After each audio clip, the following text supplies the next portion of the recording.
Hello friends, જ્ઞાનકોશ ચેનલમાં આપનું હાર્દિક સ્વાગત છે.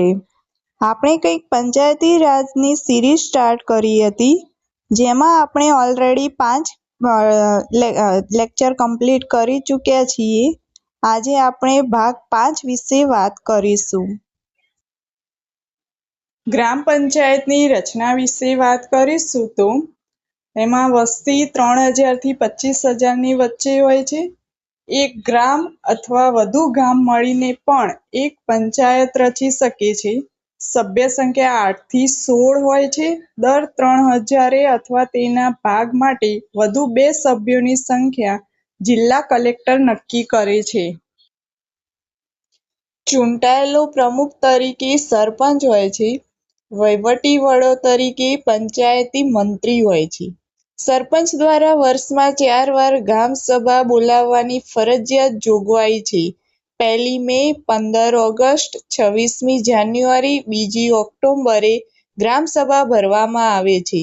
ગુજરાતમાં ગ્રામ પંચાયતની રચના વિશે જોઈશું તો ગામના મતદારો સરપંચને ગુપ્ત મતદાનથી ચૂંટશે.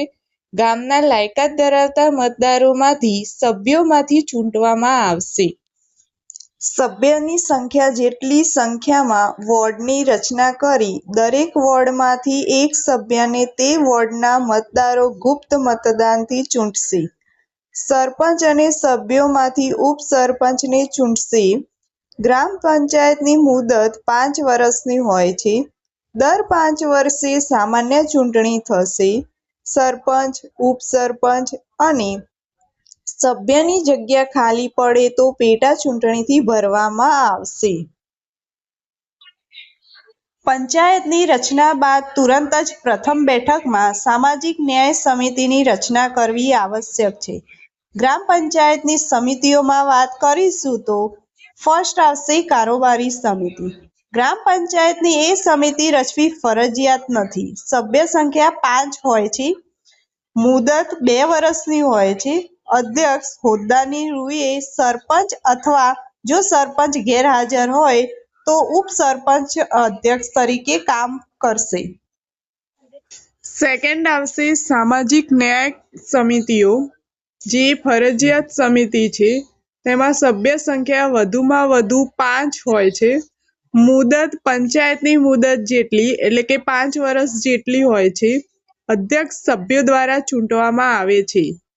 થર્ડ આવશે પાણી સમિતિ. એમાં અધ્યક્ષ સરપંચ હોય છે. મુદત પંચાયતની મુદત જેટલી. ગામના લોકોને શુદ્ધ પાણી પૂરું પાડવું એ એનો મુખ્ય ધ્યેય છે. પંચાયત ધારાની 243 મુજબ નાણાકીય પરિસ્થિતિના અવલોકનો માટે નાણાં પંચની રચના થઈ છે. આ જોગવાઈ મુજબ પંચાયતને કેન્દ્ર સરકાર તરફથી 75% અને રાજ્ય સરકાર તરફથી 25% વિકાસ કાર્યો માટે આપવામાં આવે છે.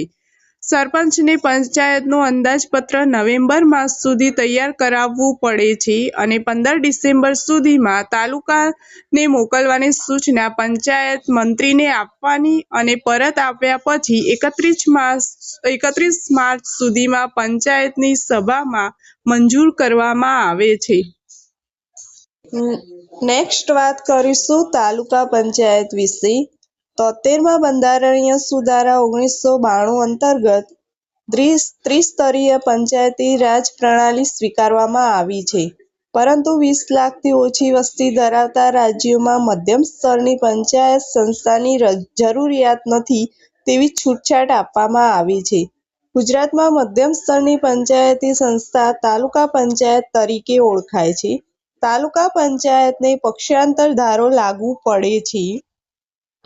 તાલુકા પંચાયતની સભ્ય સંખ્યામાં વાત કરીશું તો 16,000 થી 32,000 વચ્ચે હોય તો તાલુકા પંચાયત રચવામાં આવે છે.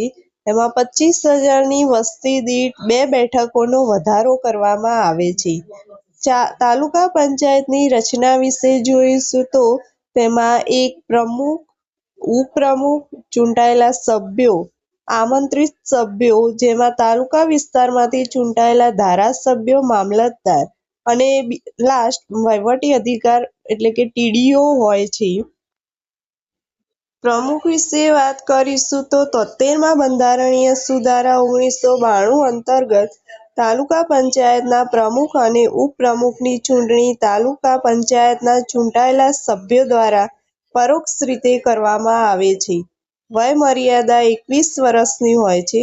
તાલુકા પંચાયતના પ્રમુખનો હોદ્દાનો કાર્યકાળ 2.5 વર્ષનો હોય છે, પરંતુ તે પહેલા પણ હોદ્દા પરથી દૂર થઈ શકે છે. તાલુકા પ્રમુખ મુદત પૂરી થાય તે પહેલા સ્વૈચ્છિક રાજીનામું લઈ શકે છે. આ માટે તાલુકા પ્રમુખે લેખિત રાજીનામું જિલ્લા પંચાયતને મોકલવું પડે છે. જિલ્લા પંચાયત દ્વારા રાજીનામું સ્વીકાર કરવાથી તાલુકા પ્રમુખ પોતાનો હોદ્દો છોડી શકે છે. તાલુકા પંચાયતના સભ્યો અવિશ્વાસની દરખાસ્ત લાવીને પ્રમુખને હોદ્દા પરથી દૂર કરી શકે છે. પ્રમુખની મુખ્ય કામગીરીમાં જોઈશું તો તાલુકા પ્રમુખ તાલુકા પંચાયતના વડા હોવાથી તાલુકા પંચાયતની બેઠકોનો સમય અને સ્થળ નક્કી કરે છે, તેમજ તાલુકા પંચાયતની બેઠકની અધ્યક્ષપદ સંભાળે છે. તાલુકાના આર્થિક અને વહીવટી કારોબારી પર દેખરેખ રાખે છે. કોઈપણ સમિતિમાં હોય તો હોદ્દાની રૂએ આ સમિતિના પ્રમુખ બને છે. તાલુકા પંચાયતના રેકોર્ડ સંભાળે છે. ઉપપ્રમુખ વિશે વાત કરીશું તો તાલુકા પંચાયતની પ્રથમ બેઠકમાં તાલુકા પંચાયતમાં ચૂંટાયેલા સભ્યોમાંથી કોઈ એકની પરોક્ષ ચૂંટણી દ્વારા પસંદગી થાય છે. જો ઉપપ્રમુખના પદ માટે સરખા મત મળે તો ચિઠ્ઠી ઉપાડીને નિર્ણય લેવામાં આવે છે. ઉપપ્રમુખના હોદ્દાની મુદત 2.5 વર્ષની હોય છે, પરંતુ તે પહેલા તાલુકા પ્રમુખને સ્વૈચ્છિક રાજીનામું આપીને પદ પરથી દૂર થઈ શકે છે. તાલુકા પંચાયતના સભ્યો દ્વારા અવિશ્વાસની દરખાસ્ત લાવીને પણ ઉપપ્રમુખને દૂર કરી શકાય છે. તાલુકા પ્રમુખની ગેરહાજરીમાં ઉપપ્રમુખ તાલુકા પંચાયતની બેઠકોની અધ્યક્ષસ્થાન કરશે. તાલુકા પંચાયતમાં 1 લાખની વસ્તી સુધી 16 સભ્યો હોય છે. દર 25,000ની વધારાની વસ્તી સુધી નવા 2 સભ્યો ઉમેરાય છે. તાલુકા પંચાયતમાં અનુસૂચિત જાતિ અને જનજાતિ માટે વસ્તીના ધોરણે અનામત બેઠકો હોય છે. સામાજિક અને શૈક્ષણિક રીતે પછાત વર્ગ માટે કુલ સભ્ય સંખ્યાની 10મા ભાગ જેટલી બેઠકો અનામત હોય છે. મહિલાઓ માટે કુલ સભ્ય સંખ્યાની 50% બેઠકો અનામત હોય છે. તાલુકા પંચાયતનો સભ્ય પંચાયતની જાણ કર્યા વગર સતત 4 બેઠકમાં ગેરહાજર રહે તો સભ્યપદ ગેરલાયક ઠરે છે.